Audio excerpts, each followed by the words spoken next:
Hello everyone, मैं doctor Suchismita. 2024 जा चुका है, 2025 में हम सब लोग एंटर कर चुके हैं। आप सभी लोगों को नए साल की हार्दिक शुभकामनाएं। मेरे तरफ से कुछ रिकमेंडेशन है 2025 के लिए आप सभी लोगों के लिए, तो मैं आशा करती हूँ कि आप सभी लोग ये रिकमेंडेशंस को फॉलो करोगे। आइए स्टार्ट करते हैं।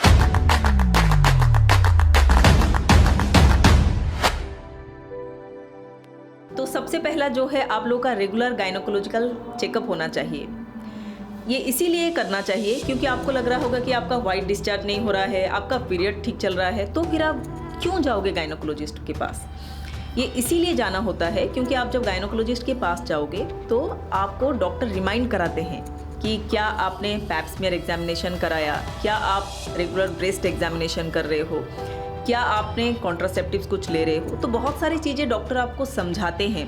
तो इसीलिए चाहे आपका कोई इशू हो या ना हो, एक एनुअल गायनोकोलॉजिकल एग्जामिनेशन होना चाहिए। उसके बाद आता है आपका सर्वाइकल कैंसर स्क्रीनिंग, जहाँ पे हम लोग एक पैप स्मीयर लेते हैं। पैप स्मीयर मतलब सर्विक्स यानी कि बच्चेदानी के मुख से कुछ पानी लेके हम लोग एग्जामिनेशन के लिए भेजते हैं, और जहाँ पे हम लोग को पता चलता है कि ये सर्वाइकल कैंसर है या नहीं है, या फिर प्री कैंसर स्टेट है या फिर नॉर्मल है।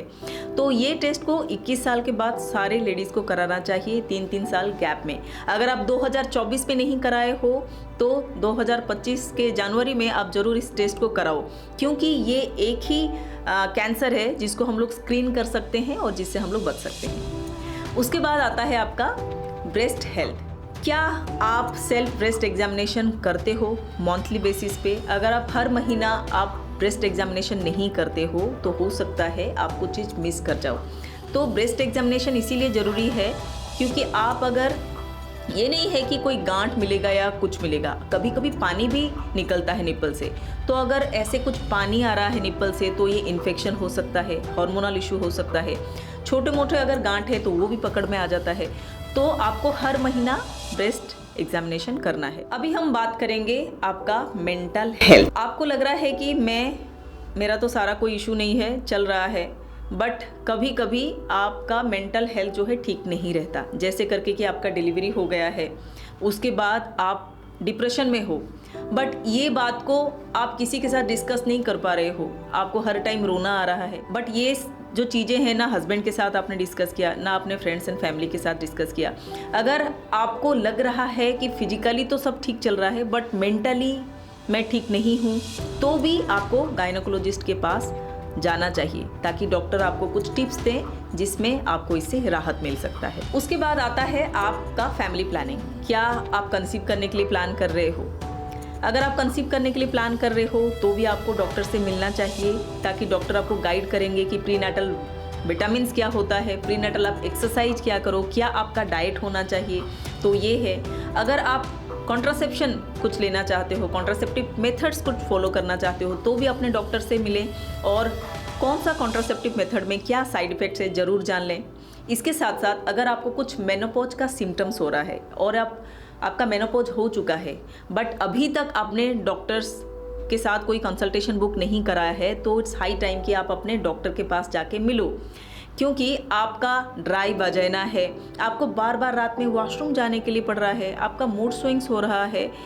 तो ये सारी चीज़ें आपको घर में बैठे बैठे सॉल्यूशन नहीं मिलेगा, आपको डॉक्टर के साथ आप डिस्कस करो, क्योंकि मेनोपॉज के बाद एक प्रॉपर डाइट होना चाहिए, प्रॉपर एक्सरसाइज का शेड्यूल आपको करना चाहिए। उसके साथ साथ कुछ मेडिसिन भी आपको लेना चाहिए, कैल्शियम का एक कोर्स होना चाहिए।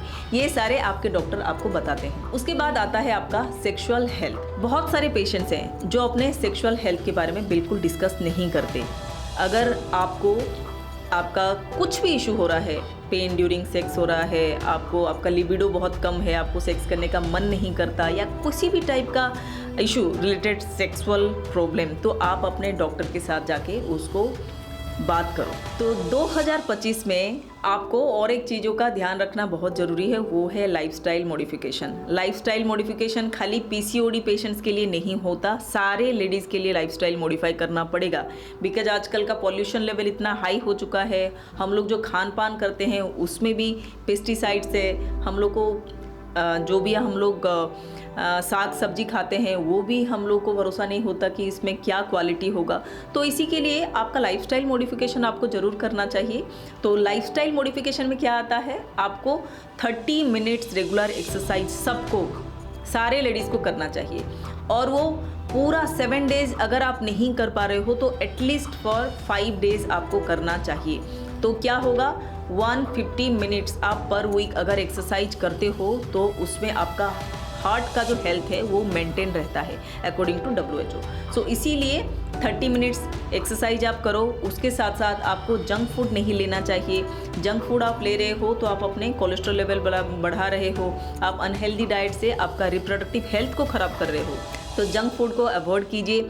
सही टाइम पे आपको सोना चाहिए और एक पर्टिकुलर आपका बेड टाइम रूटीन मेंटेन करो और इसके साथ साथ हाइड्रेशन प्रॉपर मेंटेन करो। तो 2025 के लिए ये सारे टिप्स है आप सभी लोगों के लिए। मैं आशा करती हूँ कि आप ये सारे टिप्स को फॉलो करोगे। तो ये वीडियो को आप अपने फ्रेंड्स और फैमिली के साथ शेयर करो। जो लोग इस चैनल में न्यू हो, इस चैनल को सब्सक्राइब करो। Thank you very much for watching.